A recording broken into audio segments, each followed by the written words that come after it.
Midpoint formula. The midpoint formula looks like this.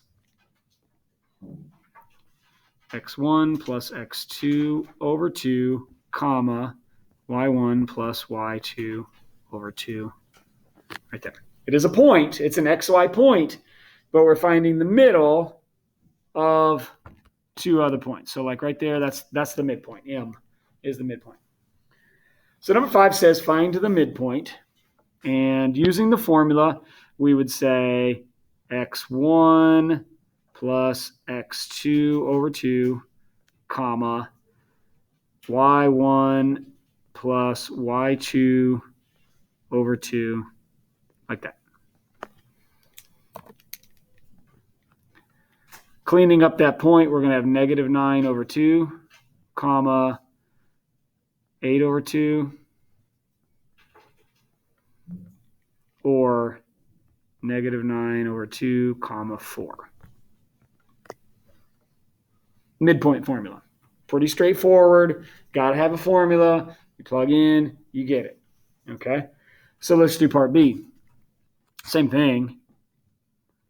x1 plus x2 over 2, comma, y1 plus y2 over 2.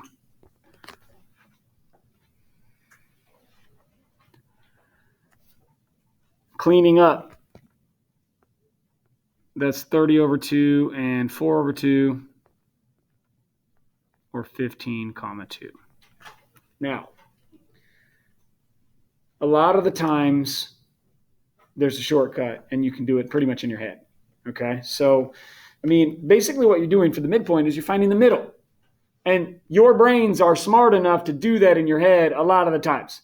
Now, I think part B is much, much easier than part A because even numbers and positive numbers are pretty easy. Our brains are really good at dealing with even numbers and positive numbers. Our brains aren't very good at negatives and odds. Okay, but evens and positives, you could probably do this problem in your head. Watch this. Okay, see these two x numbers? What's in the middle of those two x numbers? 15, right? And what's in the middle of those two y numbers? 2. 15, comma 2. So, don't get bogged down in a formula and say, ooh, that formula is tough. I can't remember the formula. Where are the x1 and the y1? Where does that stuff go? Just remember, you're finding the middle. Okay, you're finding the middle of the two numbers. Now, it's a lot harder, I think, to find the middle of those two numbers, negative 7 and negative 2. That's kind of hard because we're just not very good with negatives and we're not very good with odds. Okay, but that's what you're doing. And so keep that in mind and don't get bogged down and confused by a formula. Number 5C. Find the other endpoint of a segment with one endpoint at 8, negative 20 and a midpoint of 4, negative 4. All right. So this one's a little bit tough because they're not asking you to find the midpoint. They're asking you to find the other endpoint. Okay. So, normally I have my two ends and I find the middle. This one's a little bit different. Okay. So I'm going to draw a little picture of what this is, okay?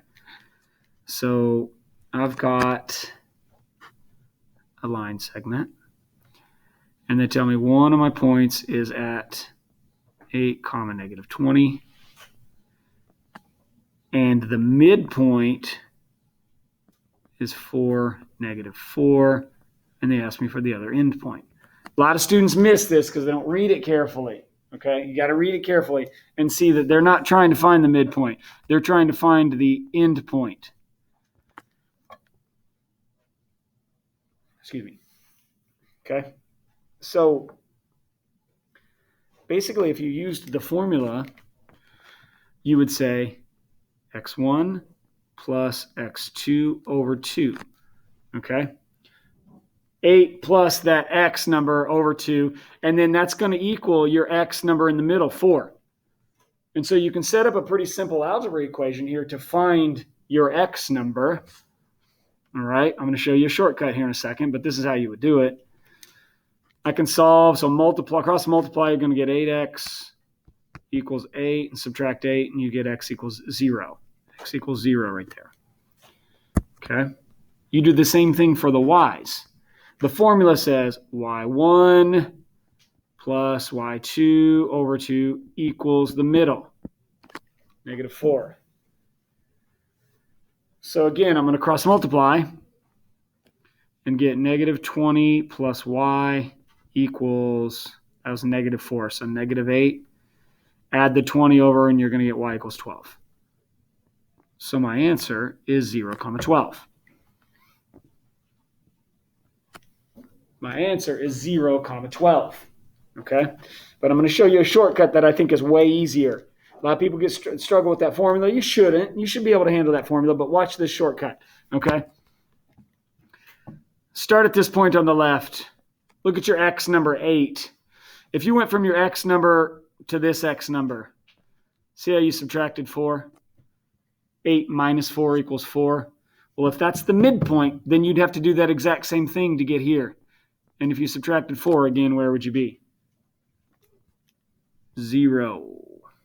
Right? Okay, do the same thing with the y number. If you started at -20 and you go to -4, you added 16 to get there. Okay, you'd have to add 16 to go from -20 to -4. So you'd have to do the same thing to get to this one.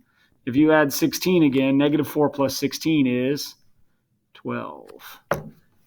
And you might be able to do that in your head. You might be able to do that quicker than the formula. Okay? Just pay attention to what you're doing. Either way, I don't care. You want to do the formula, do the formula. You want to do the shortcut, do the shortcut. Either way.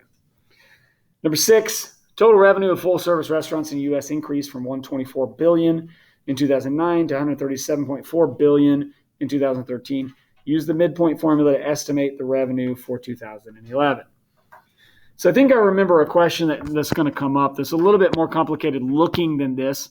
But essentially what you're saying, what you need to notice, I think, is these two dates, 2009 and 2013, and this one's right in the middle. So you're finding the midpoint, okay? You're finding the middle that they gave you. They're looking at the middle date. So all you have to do is find the middle of these two numbers.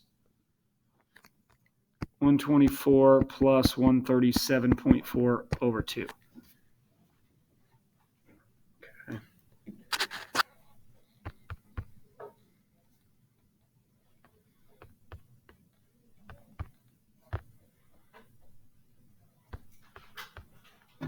$130.7 billion.